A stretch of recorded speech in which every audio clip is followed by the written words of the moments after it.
Seigneur soit avec vous. et avec votre esprit. Évangile de Jésus-Christ selon saint Jean.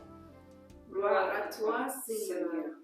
En ce temps-là, après avoir guéri le paralysé un jour de sabbat, Jésus déclara aux Juifs, « Mon Père est toujours à l'œuvre, et moi aussi je suis à l'œuvre. » C'est pourquoi de plus en plus les Juifs cherchaient à le tuer, car non seulement il ne respectait pas le sabbat, mais encore il disait que Dieu était son propre Père, et il se faisait ainsi l'égal de Dieu. Jésus reprit donc la parole. Il leur déclarait, « Amen, amen, je vous le dis, le Fils ne peut rien faire de lui-même. Il fait seulement ce qu'il voit faire par le Père. Ce que fait celui-ci, le Fils le fait pareillement. Car le Père aime le Fils et lui montre tout ce qu'il fait. Il lui montrera des œuvres plus grandes encore, si bien que vous serez dans l'étonnement. Comme le Père en effet relève les morts et les fait vivre, ainsi le Fils lui aussi fait vivre qui il veut. Car le Père ne juge personne. Il a donné au Fils tout pouvoir pour juger, afin que tous honorent le Fils comme ils honorent le Père. Celui qui ne rend pas honneur au Fils ne rend pas non plus honneur au Père qui l'a envoyé. Amen, amen, je vous le dis, qui écoute ma parole et croit en celui qui m'a envoyé, obtient la vie éternelle. Et il échappe au jugement, car déjà, il passe de la mort à la vie. Amen, amen, je vous le dis, l'heure vient, et c'est maintenant, où les morts entendront la voix du Fils de Dieu, et ceux qui l'auront entendu vivront. Comme le Père en effet a la vie en lui-même, ainsi a-t-il donné au Fils d'avoir lui aussi la vie en lui-même. Et il lui a donné pouvoir d'exercer le jugement, parce qu'il est le Fils de l'homme. Ne soyez pas étonnés, l'heure vient où tous ceux qui sont dans les tombeaux entendront sa voix. Alors ceux qui ont fait le bien sortiront pour ressusciter et vivre, ceux qui ont fait le mal pour ressusciter et être jugés. Moi, je ne peux rien faire de moi-même. Je rends mon jugement d'après ce que j'entends. Et mon jugement est juste parce que je ne cherche pas à faire ma volonté, mais la volonté de celui qui m'a envoyé. Acclamons la parole de Dieu. Louange à toi, Seigneur Jésus. Jésus est notre modèle. Jésus est vrai Dieu et vrai homme. Il est vrai Dieu, c'est-à-dire qu'il est le Créateur tout-puissant. Il existe depuis toujours, il existera toujours. Et comme il est Dieu, il peut pardonner nos péchés. Et nous le voyons dans l'Évangile, que justement pour ça, les gens, les pharisiens, les juifs, le condamnaient. Pourquoi ? Parce qu'il disait que Dieu était son Père. Et il se faisait ainsi l'égal de Dieu. C'est clair, les Juifs, qu'est-ce qu'ils voyaient quand ils voyaient Jésus ? Ils voyaient un homme comme vous et moi, un homme qui vivait radicalement donné à sa mission, mais un homme. Et Jésus, effectivement, est vrai homme. Durant tout le temps de sa vie terrestre, Jésus a décidé de se limiter par un corps humain comme mon corps. Et Jésus a vécu en passant à travers toutes nos souffrances, à travers toutes nos limitations. Pourquoi ? Parce que Jésus est venu pour réaliser la volonté du Père, pour réaliser pleinement ce pourquoi l'homme a été créé. Dieu nous a créés pour vivre une vie de communion avec lui. Et voilà pourquoi Jésus est notre modèle. Durant sa vie terrestre, il nous a montré comment vivre une vie en communion avec le Père, en communion avec le projet d'amour du Père. Et Jésus dit, moi je suis venu pour faire la volonté du Père. Nous l'avons lu dans l'Évangile. Je ne cherche pas à faire ma volonté, mais la volonté de celui qui m'a envoyé. Nous savons tous l'histoire d'Adam et Ève, qui en fait est notre histoire. La personne humaine trompés par l'ennemi, trompés par Satan, qui est le diviseur et qui veut nous diviser de Dieu, nous sommes tombés, comme Adam et Ève sont tombés, sous le pouvoir de l'ennemi, qui nous a fait croire que c'est nous qui pouvons décider ce qui est bien et ce qui est mal pour notre vie. Et ainsi, nous allons être comme Dieu. C'est ça la tentation, le péché originel. Manger du fruit de l'arbre de la connaissance du bien et du mal, c'est s'approprier une prérogative de Dieu. Dieu seul sait ce qui est bien et ce qui est mal pour notre vie. Dieu seul connaît toutes les conséquences d'un acte humain, et quand il nous dit cela c'est mal, ça veut dire que c'est mal. Et ce n'est pas si moi je décide que c'est bien pour ma vie que cette chose va devenir un bien. Un exemple tout simple, l'avortement. L'avortement, c'est tuer dans le sein d'une femme un petit enfant qui a déjà un petit corps et qui est en train de grandir et qui va devenir un bébé qui va pouvoir venir à la lumière. Le petit enfant a déjà tout son ADN, donc il a en puissance tout le nécessaire pour devenir une personne qui vit sur cette terre. Et avorter un enfant, c'est enlever la vie à cet enfant. Et Dieu dit, tu ne tueras pas. Et Dieu dit que c'est un meurtre, tuer un petit enfant dans le ventre de sa mère. Les lois humaines maintenant disent, non, ce n'est pas un meurtre, c'est quelque chose de normal, on peut le faire. Mais ce n'est pas la loi humaine qui va changer les choses. Dire que c'est un meurtre, c'est une prérogative de Dieu. C'est Dieu qui nous dit ce qui est bien, ce qui est mal. Mais lorsque la personne humaine décide, non, c'est moi qui le décide, eh bien, arrivent tous les désastres possibles et imaginables. La séparation de Dieu, mais la séparation aussi avec nous-mêmes et la séparation entre les hommes. Et ça, c'est la conséquence du péché. À peine Adam et Ève ont péché, Dieu s'approche pour leur offrir cette possibilité de communion, mais eux, qu'est-ce qu'ils font? Ils se cachent parce qu'ils ont peur. Et effectivement, les conséquences d'un avortement pour une femme sont terribles.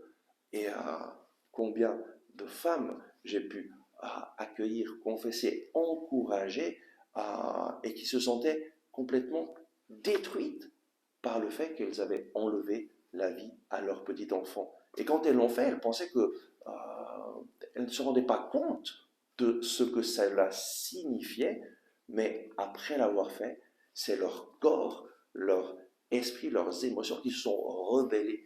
Et alors, nous avons besoin du pardon de Dieu. La bonne nouvelle, c'est que Dieu est toujours prêt à nous accueillir avec toutes nos fautes, toutes nos erreurs, et à nous pardonner. Et donc, Jésus n'est pas venu faire sa volonté, mais la volonté de celui qui l'a envoyé. Comme tous, nous sommes pécheurs, privés de la gloire de Dieu. Jésus s'est fait homme, il s'est rendu solidaire à nous, et il s'est chargé dans son corps, sur le bois de la croix, de tous nos péchés. Jésus s'est offert en sacrifice d'expiation pour nos péchés, et il nous a pardonnés en mourant sur la croix. Lorsqu'il a prié, Père, pardonne-leur, ils ne savent pas ce qu'ils font, c'est une prière qu'il a faite pour toi, pour moi. Et Jésus dit dans l'évangile d'aujourd'hui, moi, je ne peux rien faire de moi-même. Jésus est venu faire la volonté du Père et non pas sa propre volonté.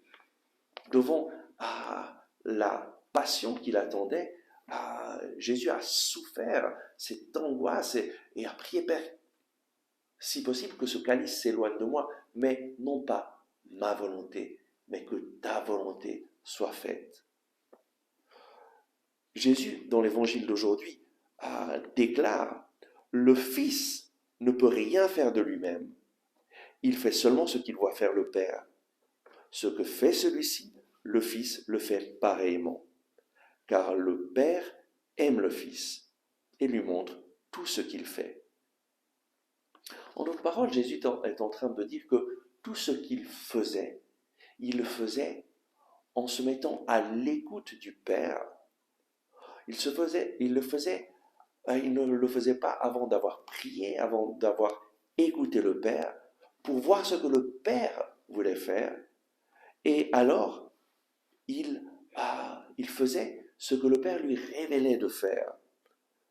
En d'autres paroles, Jésus s'est vraiment limité dans son corps humain et il n'avait pas plus de pouvoir que vous et moi. Jésus n'avait aucun pouvoir divin lorsqu'il a vécu dans son corps humain, mais il a fait tout ce qu'il a fait en se mettant à l'écoute du Père, en priant le Père et en réalisant simplement, à travers l'action du Saint-Esprit, les œuvres que le Père lui disait de faire. Et c'est la puissance du Père agissant en lui qui a guéri les malades, par exemple. Jésus dit « Je ne peux rien faire que je ne vois faire le Père ».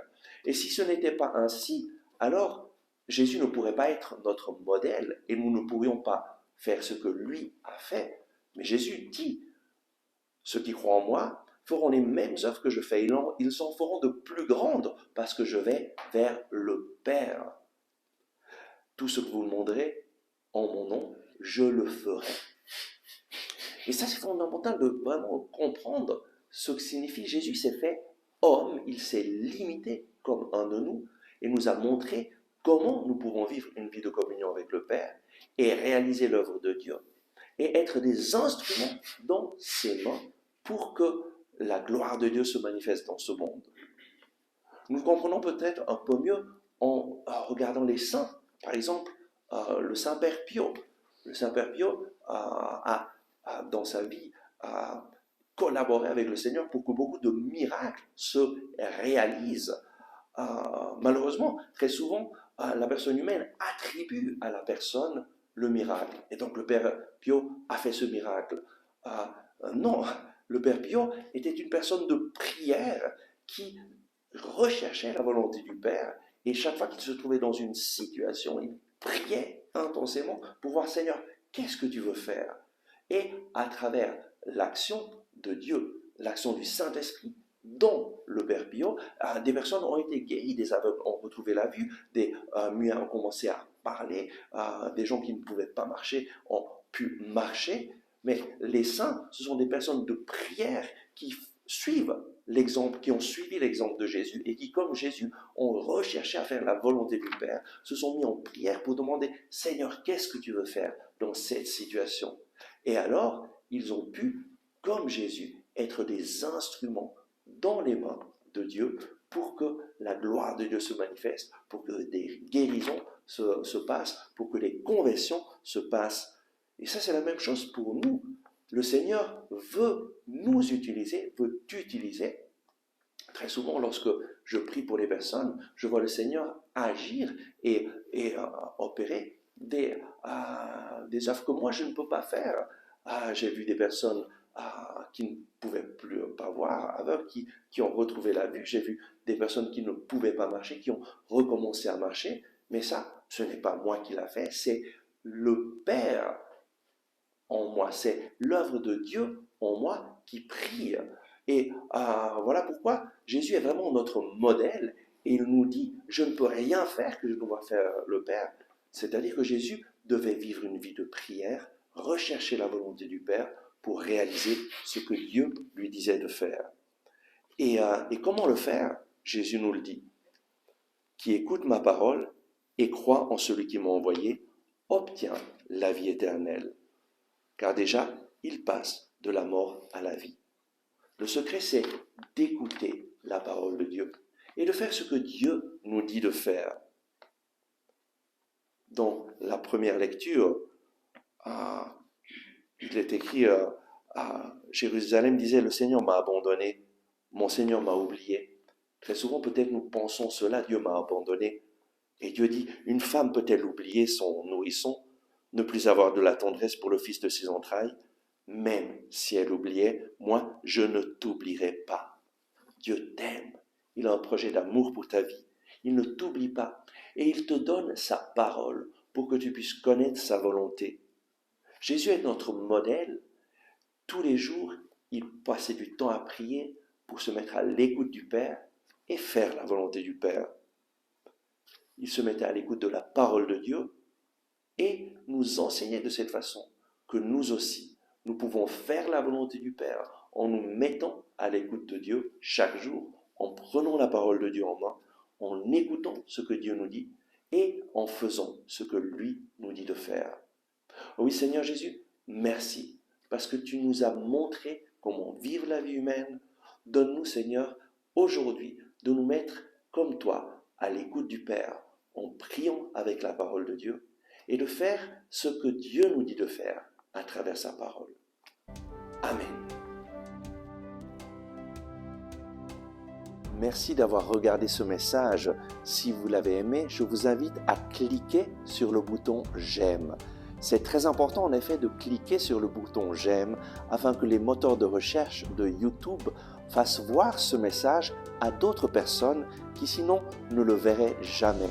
Et de cette façon, vous nous aidez à rejoindre de nouvelles personnes. Je vous invite aussi à vous inscrire à notre chaîne YouTube si vous ne l'avez pas encore fait et à partager ce message avec vos amis. Ensemble avec ma communauté, nous prions pour vous et pour votre famille. À demain.